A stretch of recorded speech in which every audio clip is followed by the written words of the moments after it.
Hello! Welcome back to Planner Apocalypse, where we are doing the cycles overview, well, not really overview, in-depth view in the Memento Mori Goal Planner. This should hopefully be the very last installment in the goal planning series. If you have not watched all of that, think about watching all of that. It's a trip. But yes, okay, here we go. So, using natural cycles as reminders, and as my own reminder, I am going to set this clock. I will give myself 1 hour because it's about 12:30 and I want to be able to keep an eye on my time. Okay, now that you've decided what you want to do, it's time, to talk about when you want to do it. A message for the overachievers who are foaming at the mouth, screaming, "Now! I want to do it all now!" While I admire your spunk, I encourage you to rein it in a bit. If you're anything like me, maybe you'll go full steam ahead until you get yourself into a position where you cannot physically or mentally progress any further, forcing you to take time just doing nothing because your brain or body or both simply cannot. The guilt piles up while you self-soothe with some mind-numbing scrolling or binge-watching, and then when you have finally rested enough, it's full speed ahead again. Rinse, repeat. Just me? If you're not at the point where you actually listen to your body, not shaming, remember we have been trained to be this way since we were in preschool. Asking permission to go to the bathroom, anyone? Sometimes using a visual reminder can help us to take a minute to check in with ourselves. This is where the moon comes in. As our favorite giant glowing orb in the night sky, I would say the moon is pretty accessible visually for most folks with vision. Just look out a window, most of us have at least one, at night, and there it is. You do not have to worry about leaving it at home, about losing it on the subway. It's just there, even when you can't see it. When you do see it, ask yourself, what is the moon doing? What am I doing? Is the moon growing in its waxing phase? Are you building momentum in your own goals? Is the moon resting? Does your body need rest? Simply by asking ourselves these questions, we become more aware of the state of our minds and bodies, and awareness is always the first step in healing. So just as a bit of clarifying information, you can use this just as a way to check in with yourself, and you don't have to use the phases of the moon as your schedule of goal setting. People don't know the questions to ask themselves if they're not aware.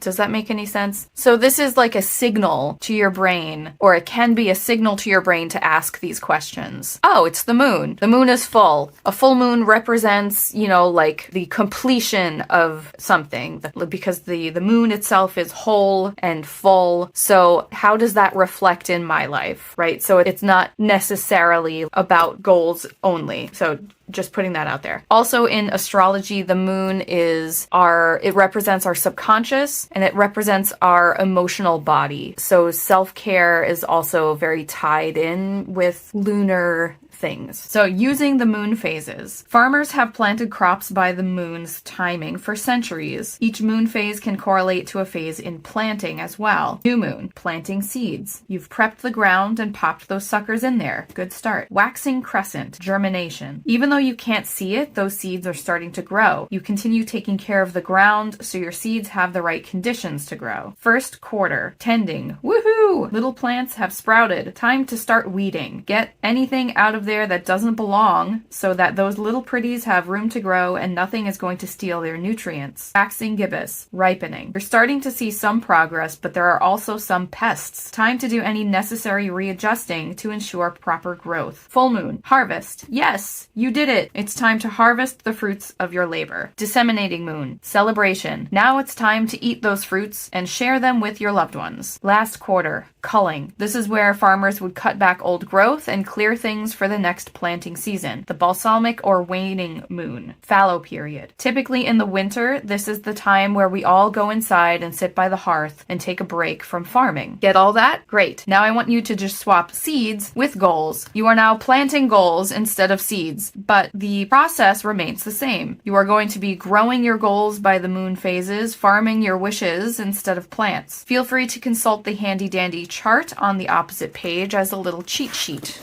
this one. I actually have this available for sale in my shop a la carte just by itself. It's not in this design. This design is specifically for the planner. It's in a fancier, more new agey design, I guess. And it's also available not only in the same sizes as the Memento Mori Goal Planner, which is Classic Happy Planner, US letter size or Big Happy Planner, and A5 size. It's also available in half letter, in Mini Happy Planner, in Hobonichi Weeks, in A6, in B6, a lot of other sizes. This is I made a lot of them, okay?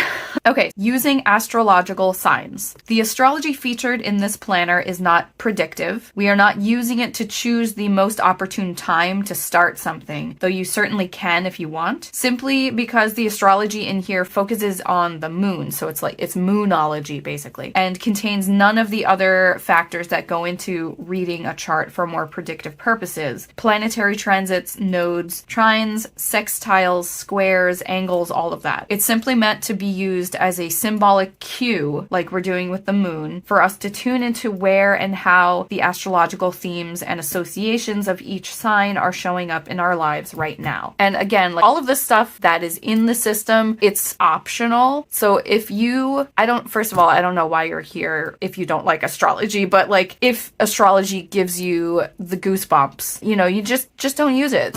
Just don't use it. Most people out there will know their sun sign, aka star sign, which is what the horoscopes in newspapers are based on. Also, fun fact, the day that the sun moves into a particular sign fluctuates. So those bracketed dates that you see attached to every star sign in newspapers may not be actually accurate for your day and time of birth. For example, this year in 2024, the sun moved into Aries on March 19th, and that is the time of the spring or fall equinox. Most people associate the equinox with the 21st, and it's not always that way. So that's why knowing your time and place of birth is really important when doing a birth chart, because you want to know when the sun moved into a sign, because you could be twins. If you're born an hour apart, if that's the time, or even minutes apart, you could be different sun signs depending on when the sun moved into a sign. Anyway, that is not what we're talking about here. You don't even necessarily need to know what your sign is for the purposes of this planner. Though, if you already know your rising sign and how to utilize it with the tools in here, please go for it. In simplest terms, astrological signs are based on their corresponding constellations, so they are made of stars just like you. These constellations are based on ancient Greek and Roman myths, and as they are story-based, each sign has characteristics. The moon transits through the astrological signs about every 2 to 3 days, and while in a particular sign, it is said to take on those specific signs' characteristics. For example, a new moon in Cancer could be a great time to start something new that is focused on family or home, as Cancer is a very domestic sign. A full moon in Gemini could be a great time to get together with friends and share ideas that you've been working on lately, since Gemini is all about communication and intellectual pursuits. Additionally, each new moon will come to a full moon in the same sign about 6 months later. This can be a great way to check in with some of your longer-term goals and projects. The next pages list when each astrological sign has its new moon and when it concludes its 6-month cycle with its full moon. You'll also find common themes associated with the astro sign and some related life domains if you want to plant your seeds in the optimum growing time. Timing is not prescriptive though. These aren't times you have to be working in these domains. It's merely an opportunity to use the sign as a prompt to check in with your own life. As above, so below, right? If you notice something actionable, by all means take action, whether it's in an active domain, quote unquote, or not, as long as you have the resources to do so. Also, talking about the moon going through the astrological signs. The moon goes through all 12 astrological signs within a month. So, because I've tied the astrological signs to different life domains, and we have 8 life domains in this planner. I didn't want to go for 12 because that's insane, okay? If you follow the daily moon thingy-majig, if you follow the daily moon sign, you will have worked a little bit on every life domain for a month. So that's one way you could utilize this planner. Another way, because the moon moves much faster than the sun, right? Another way to use this planner would be to break down your concentrated domain work into following the sun through the signs. So using astrological seasons. Another way to check in or focus on a domain or particular goal would be to use astrological seasons. The sun, our other favorite glowing sky orb, spends about 2 months in a sign, but switches out around 2/3 into the month. Who needs calendars when you're the sun, am I right? Each astrological season is marked on your monthly dashboard page, and that is this thingy. Stars this month. You've got the sun doing stuff. It has the 2 signs that are within the month, and then whatever the moon is doing, and then whatever the planets are doing. Each astrological season is marked on your monthly dashboard page before the calendar, as well as the astro season you'll be moving into. Associated themes are listed right on the dashboard. Entrance into a new astrological season will also be noted on your monthly calendar and weekly spread as sun enters sign. So going to sun enters Sagittarius. Here we go, November 21st. And then sun enters Sagittarius. There we go. Using the planets. If you want to just stick with using the moon, that's fine. If you want to just stick with using the luminaries, the moon and the sun, that's also fine. If you don't want to do any of it, that's fine. But we also have the planets. You can build these up in layers as well. This is a good way to learn about astrology by just looking at it every day. Using the planets. Just like the astrological signs they rule, planets have certain characteristics as well, as they were named after Greek and Roman gods. You'll find another handy chart on the next page detailing planetary characteristics. This is your cheat sheet. Or functions, as well as a list of the dates in which these planets will go retrograde throughout the year. This will be marked on your monthly dashboard, monthly calendars, and weekly spreads as well. Most people are wary of retrogrades because everyone's heard of Mercury retrograde, right? But they honestly get a pretty bad rap. Yes, shit can go wrong when a planet hits retrograde, but things can go wrong even when a planet is not in retrograde. That being said, there's a way to work with planetary retrogrades in a constructive, non-fearful way, and that is to take it as an opportunity to review things in our life that are no longer working. Why is that? Well, let's start with the basics of what a retrograde actually is. From our viewpoint on Earth, when a planet goes retrograde, it appears to be moving backwards in its orbit. Of course, in reality, that isn't the case, but from our perspective, the planet looks like it's covering the same material it has already covered, hence a great time to review. If and when we are affected by a retrograde, what usually happens is that shit hits the fan to show us what has ceased working or what has never worked at all, and to get us to stop and ask, okay, is there a better way to do this to get what I want or need than the way I've always been doing it? There are also planets associated with the days of the week. See the planetary days chart for details, with which you can theme your daily activities if you so choose. You can also ignore them, which is fine. These correspondences are also handy for spell work if that's what you're into. Using the seasons. So now we're here on terrestrial Earth. In the beginning of the workbook, you wrote down elements in your own personal cycles. For example, when I am experiencing depression, I am in winter, because during winter, I go inside and rest. Add your own Earth-based seasonal associations to the chart below and bookmark this page for later in your planning. Solstices and equinoxes are marked on the calendars and weekly spreads and are noted in the monthly dashboard. So if you look, you'll see March. When the sun moves into Aries, then it says equinox March 19th. So those things will be marked here. And then on the calendar, it just says equinox. It does not say spring equinox because I'm trying to make that space available for our southern hemisphere friends who would be having a fall equinox. And I wanted to also,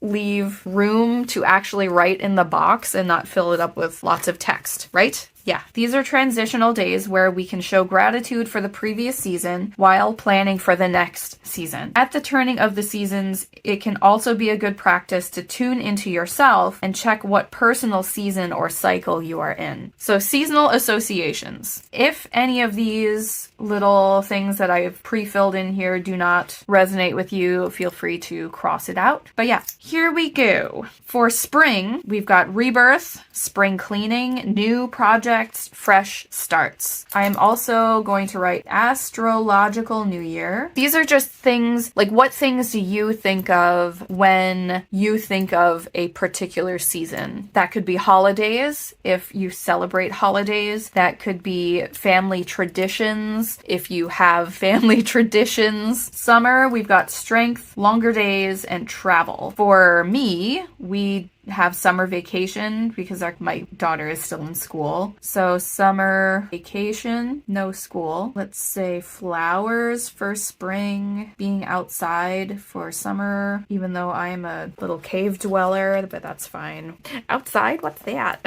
Winter, we've got hearth and home, family, longer nights, and hygge. Autumn, we have the harvest, gratitude, contemplation, and learning. And as you will notice, these are similar themes to the moon cycle. Okay, so for winter, I like to read a lot more. Yeah, and then we've got cozy blankets, and this is a lot of downtime, please.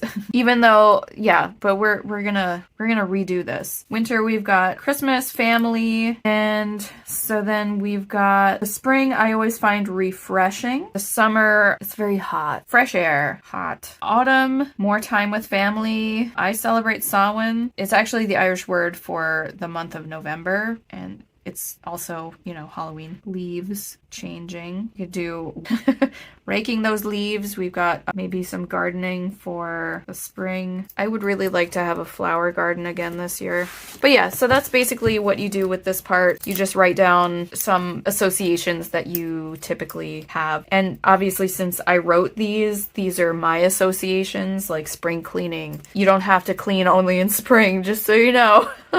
I'm sure everybody's way better at it than I am, but that's fine. Going over the astroplanetary cheat sheet, we've got the planet, what sign it rules. These are a more modern rulership for the planets, the function it serves, the retrograde dates, and then the associated domains within the planner system. I keep thinking about possibly adding more planetary stuff in here, but I don't want to overwhelm people. So I think I might just keep this as like moonology type planner instead of a holistic astrology type planner. I'm not sure. And then we've got the planetary days down here. I will be doing another thing about planetary routines. I am currently in the middle of filming this and trying to figure that stuff out for myself. So once I get that figured out, I will make a video and possibly put it up into my shop, maybe. So we've got the sun, which is not a planet, I understand, but that's shush. The sun rules Leo, and the function of the sun in astrology that you should think about when you see the sun, it's how we shine our light and our conscious mind. The associated domains are play, alignment, and self-expression. Then we have the moon, which rules Cancer, and this is how we feel and process our emotions and our subconscious mind. You see, you've got the sun and then you have the moon working together. One is conscious, one is subconscious. The associated domains are rest and well-being, alignment and self-expression, and home and environment. If you're wondering where the home and environment comes from, it comes from Cancer. So the associated domains are a mixture of what the planet represents in astrology as well as the sign that it rules. Mercury, the messenger. Mercury rules both Gemini and Virgo, and its function is how we think and communicate and how we make sense of the world and our place in it.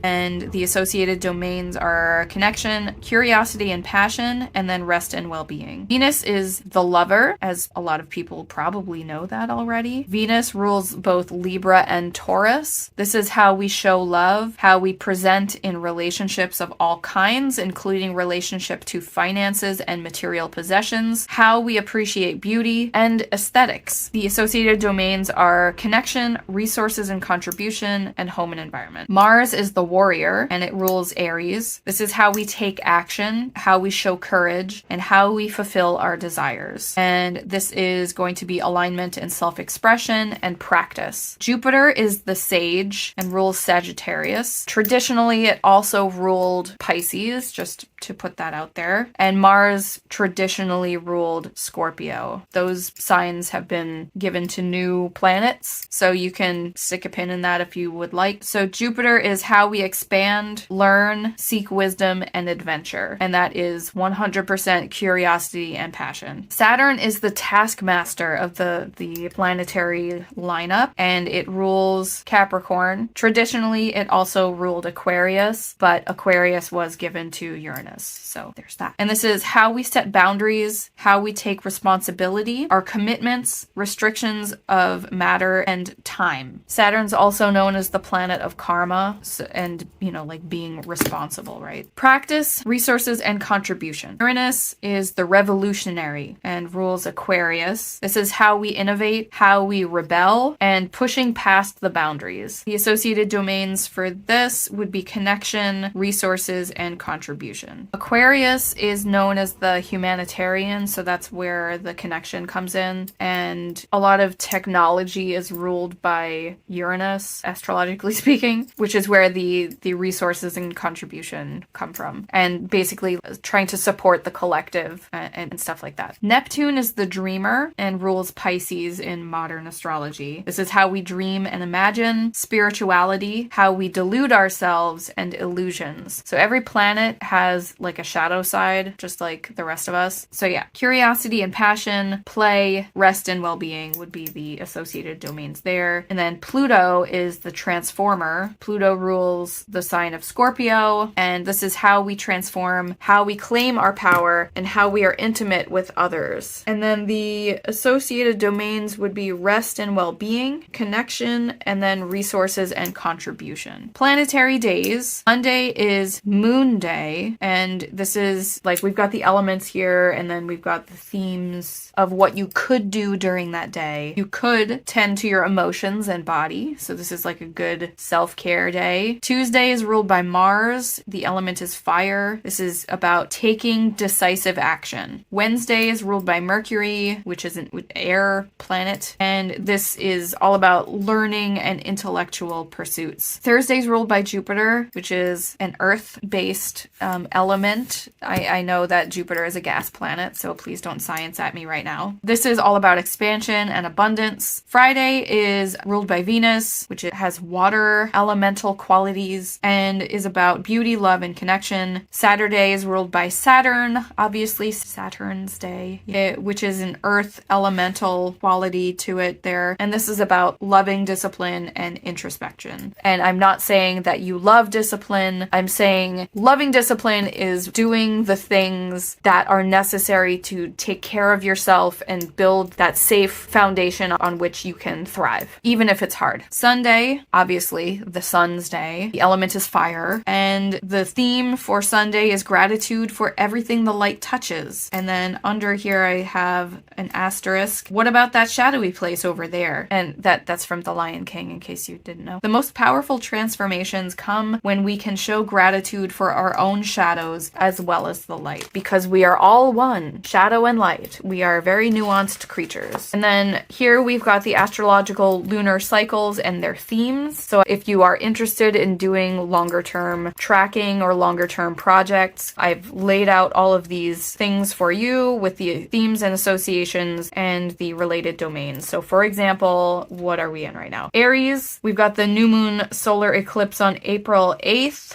So once again, this follows the new moon to full moon 6-month cycle. This is not the astrological seasons. So we've got the new moon solar eclipse in Aries on April 8th, and the full moon in Aries will come October 17th. So some of the themes and associations that have to do with Aries would be taking initiative, courage, and inspiration. Some of the related domains that you could work on while in this 6-month window window, again, not prescriptive, you don't have to do that, would be alignment and self-expression, emphasis on alignment, know thyself, and practice. Because Aries is all about the self. It is the first sign of the zodiac. Its phrase is I am. Aries is solid in its knowledge of self, or at least in itself.